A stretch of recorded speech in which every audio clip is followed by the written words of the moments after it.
Epstein's co-conspirators have you indicted? How many perpetrators are you even investigating?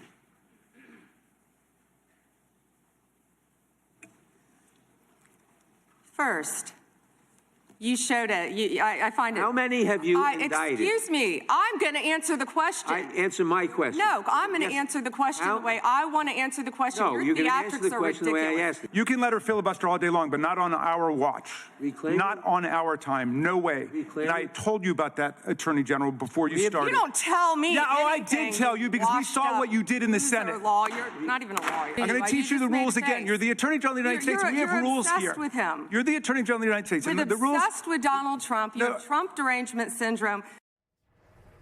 That was just one of many heated exchanges that took place yesterday. It all felt very immature. I have to mention that a few weeks ago, The Atlantic published an article asking what happened to Pam Bondi. Many people in Florida who worked with her used to like and respect her greatly. The article went through everything in detail. We'll also get to the humiliation she allowed herself to be part of yesterday. It was honestly one of the most disappointing, pitiful, and uncomfortable performances ever seen on Capitol Hill. I've been around for a long time, and I've also known Pam Bondi for many years. Some of her old friends who once admired her deeply are now asking what went wrong. One person who said they knew and cared about her told a reporter that everyone is wondering what happened to Pam. Another said she has tried to forgive her and overlook everything, but believes Bondi traded her principles for power. They questioned whether it was truly worth it. Yesterday marked another low point. She was asked several questions, but for many observers, the most troubling moment came when she was questioned about whether she would start protecting women who were assaulted as young girls, and whether she would hold wealthy and powerful men accountable. Instead of addressing those issues, she avoided discussing the victims and the influential individuals allegedly escaping justice. Rather than focusing on those serious concerns, she shifted the conversation to the Dow Industrial Average. That response shocked many people and was seen as deeply offensive.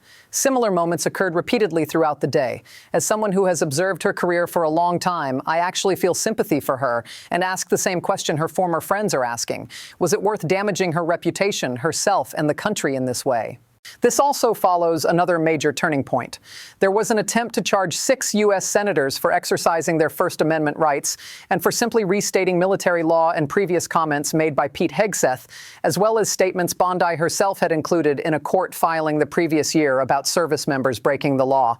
Yet the effort was allowed to move forward without much consideration. A grand jury in federal court in Washington rejected that argument a few days ago. This leads to a broader question that has been asked about many figures over the past decade. Has staying close to power been worth abandoning what they once stood for? The insults, rehearsed talking points, and dramatic displays of outrage from the Attorney General were widely seen as excessive and unreasonable. However, what stood out most was her refusal to answer questions about the Epstein files. That raised concerns about who she might be protecting and why. She declined to provide straightforward yes or no answers about indictments, details within the Epstein files, or redactions.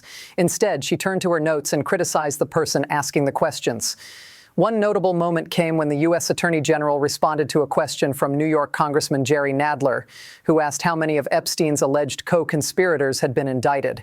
Her response drew significant attention. None of them asked Merrick Garland over the last 4 years one word about Jeffrey Epstein. How ironic is that? You know why? Because Donald Trump, the Dow right now is over, the Dow is over $50,000. I don't know why you're laughing. This is the Attorney General of the United States being questioned about the assault of teenage girls. People reacted with disbelief, even laughing at times, because it seemed she was embarrassing herself. It came across as though she believed everyone listening would accept a distraction instead of addressing the serious issue at hand. The question being asked was about young girls who had been abused, not about stock market indexes like the S&P 500. Critics argued that the focus should remain on the victims and on individuals connected to the Epstein files. They claimed that numerous names, including people in government, close to powerful figures, and others, appear throughout those files. Despite that, they believe the wealthiest and most influential individuals connected to what they call the Epstein circle are still being shielded. Her binder was said to be full of documents, yet observers felt little real information was provided. There is a perception among critics that efforts are being made to keep certain details from the American public, especially regarding who might be implicated. Some commentators also raised questions about individuals who had previously claimed to have ended contact with Epstein years ago, but were later reported to have maintained connections. According to critics, despite these concerns, little visible action has been taken. It's also noted that this issue had once been strongly emphasized by Republican and MAGA-aligned figures.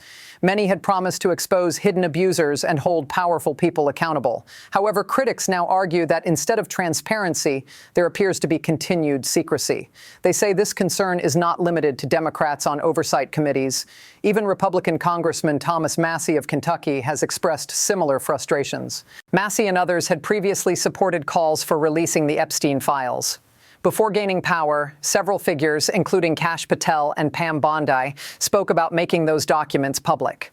Now that they have the authority to do so, critics claim the lack of full disclosure gives the impression of a cover-up.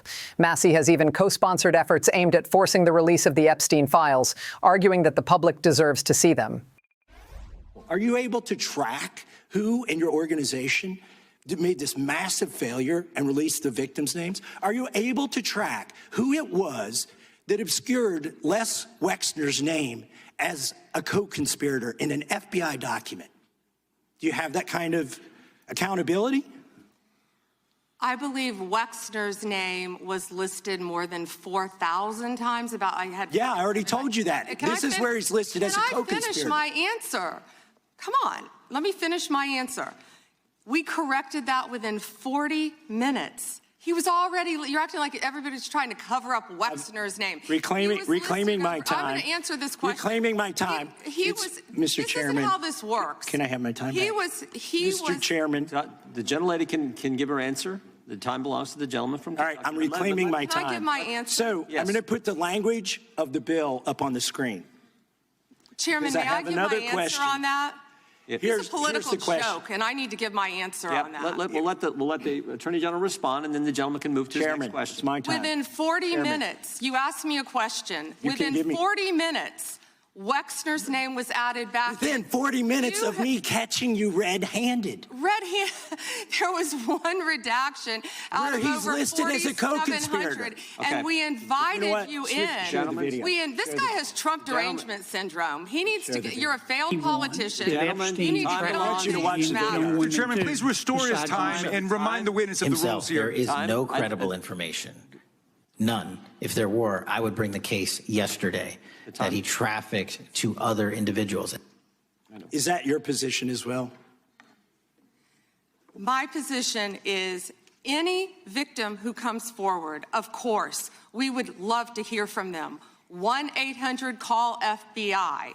Did you ask Merrick Garland that the last 4 years? Did you talk about Epstein? I am reclaiming my time. I'm glad you're asking about Merrick Garland. You don't get to reclaim because time this when is you don't- bigger than when you can't- Watergate. when I don't answer a question the way This you goes want. over 4 administrations. You don't have to go back to Biden. Let's go back to Obama. Let's go back to George Bush. This cover-up spans decades, and you are responsible for this portion of it.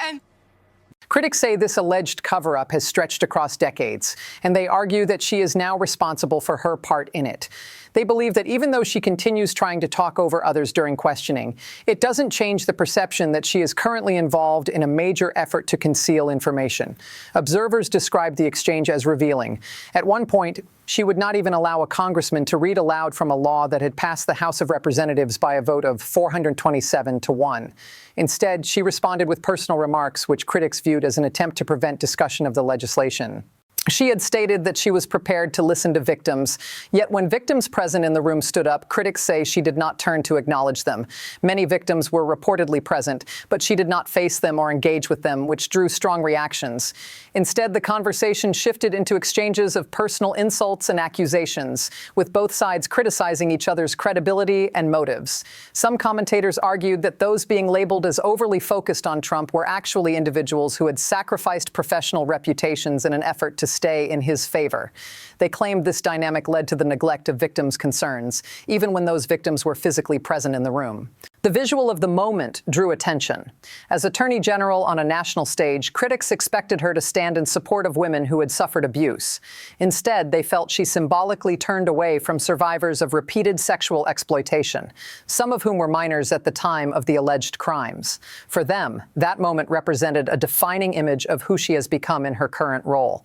Commentators also suggested that for Republicans who remain silent or continue supporting the situation, the political cost may increase over time. They argued that such actions create the appearance that officials are not acting in the interests of the American public or of victims who were trafficked, abused, and exploited when they were young. Some expressed disbelief that, as both a woman and a public official, she would allow herself to be seen in that position. The image of her appearing to turn away from victims has become symbolic for critics, both in a literal sense and in terms of her work as Attorney General. According to some victims, despite everything that happened, they would still consider cooperating with the Justice Department in the future if it led to accountability. However, there remains uncertainty and frustration about whether meaningful action will follow.